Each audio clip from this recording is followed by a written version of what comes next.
Kita akhiri lintas langsung negeri hari ini dengan perkembangan dari Sarawak bersama Vanessa Mering. Pusat Pemberian Vaksin PPV bergerak merupakan antara satu kaedah penting dalam memastikan penduduk kawasan luar bandar khasnya di Sarawak menerima suntikan vaksin COVID-19. Hari ini di Sibu, sebuah PPV bergerak mula beroperasi. Vanessa, bagaimana sambutan penduduk di sana setakat ini? Ya, Kai. Hari ini, lebih 2,000 penduduk di kawasan luar bandar Dewan Undangan Negeri Dun Dudong di Sibu telah dan akan menerima suntikan vaksin di Pusat Pemberian Vaksin PPV bergerak yang mula beroperasi selama 3 hari di Sekolah Menengah Citizen Sibu. Sebelum itu, kita ikuti laporan prestasi vaksinasi Sarawak setakat 28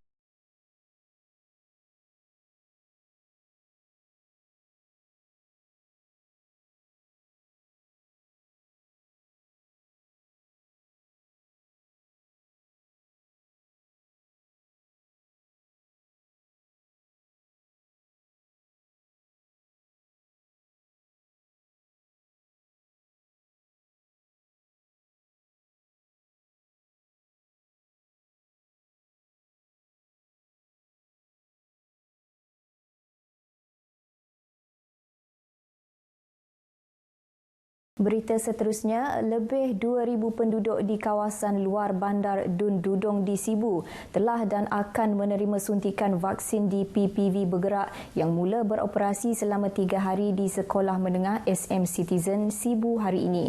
Menurut Timbalan Pengerusi Majlis Daerah Luar Bandar Sibu, Wong Ching Yong, bagi hari pertama, pihaknya menghususkan untuk komuniti Cina di kawasan itu dahulu diikuti masyarakat di rumah panjang pada hari kedua operasi. Manakala hari ketiga kelak akan menyaksikan campuran dari kedua komuniti itu.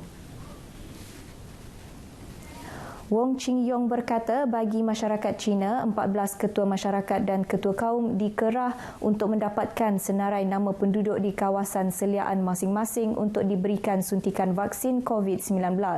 Manakala bagi penduduk di 59 buah rumah panjang dalam kawasan Dun Dudong pula, senarai nama penerima vaksin akan disediakan oleh tuai rumah masing-masing. First, when I saw that it was raining in the morning, I was a bit worried about the turnout. But surprisingly, the turnout is very good. It's very good, and very disciplined as well. Beliau berkata demikian ketika ditemui pemberita di PPV Bergerak SM Citizen Sibu.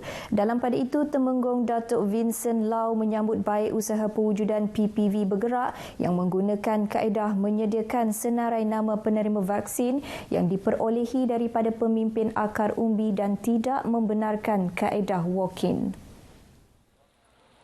I think, in order to ensure that, if the vaccination is done orderly, you still need to register, pre-register.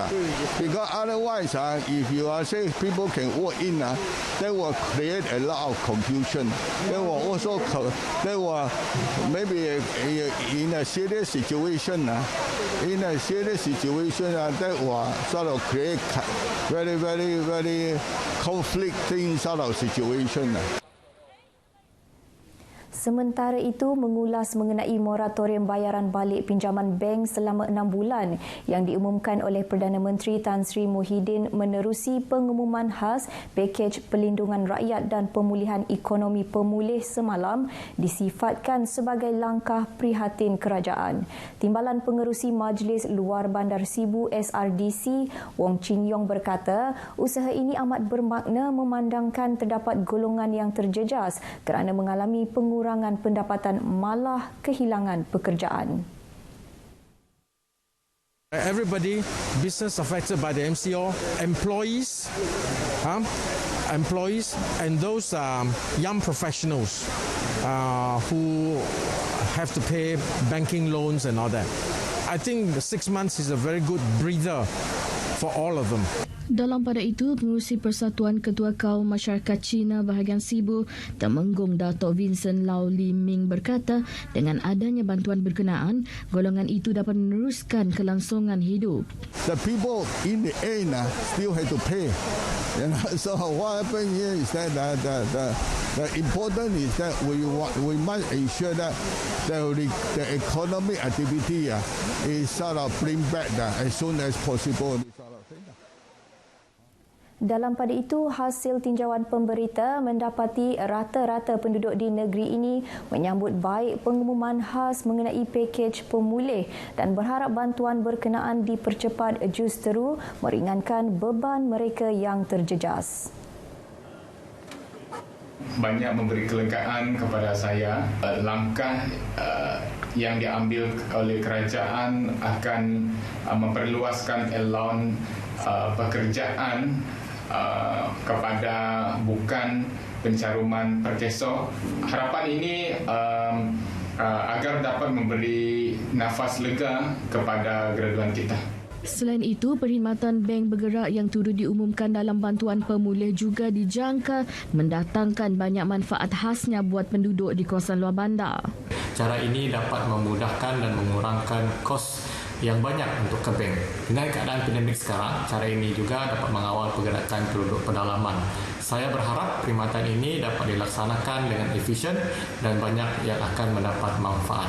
I personally feel that the daily 1 GB data given by the government is a very good initiative that can be very beneficial for pupils who are living in the urban areas, provided that they are used correctly. However, I must stress that there is a very huge need to improve the internet coverage in the rural areas, as it helps the pupils in the rural areas to enjoy the benefit of the initiative given by the government itself. Sementara itu, pengumuman tersebut yang merangkumi bantuan sebanyak 15 juta ringgit yang diperuntukkan kepada badan bukan kerajaan NGO dalam membantu kerajaan menangani isu sosial seperti kesihatan mental juga disifatkan sebagai satu tindakan yang bijak. Seperti yang kita tahu, keadaan adalah di luar jangkaan dan berlaku peningkatan masalah kesihatan mental seperti anxiety dan juga depresi kerana kehilangan pekerjaan. Malah ada yang kemurungan dan kesedihan kerana kehilangan orang-orang yang tersayang akibat COVID-19. Saya berharap agar pihak NGO dapat memanfaatkan sepenuhnya bantuan ini bagi menangani kegelisahan masyarakat dan juga mengurangkan masalah kesihatan mental di kalangan rakyat Malaysia, terutamanya di dalam keadaan yang tidak menentu seperti sekarang. Sebagai penduduk di Sarawak, saya berasa amat lega dengan pengumuman Perdana Menteri semalam, terutamanya dalam pakej perlindungan rakyat dan pemulihan ekonomi. Saya harap dengan bantuan yang diberikan dapat membantu golongan yang memerlukan dan yang terjejas semasa PKP ini. Semalam, Tan Sri Muhyiddin Yassin mengumumkan pakej pemulih yang bernilai 150 bilion ringgit yang bertujuan memberi bantuan menyeluruh kepada rakyat dalam berdepan penularan wabak COVID-19. Dengan itu, sekian berita dari Sarawak. Kita kembali bersama Kai di Angkasa Puri. Silakan. Terima kasih, Vanessa. Sebelum berakhir,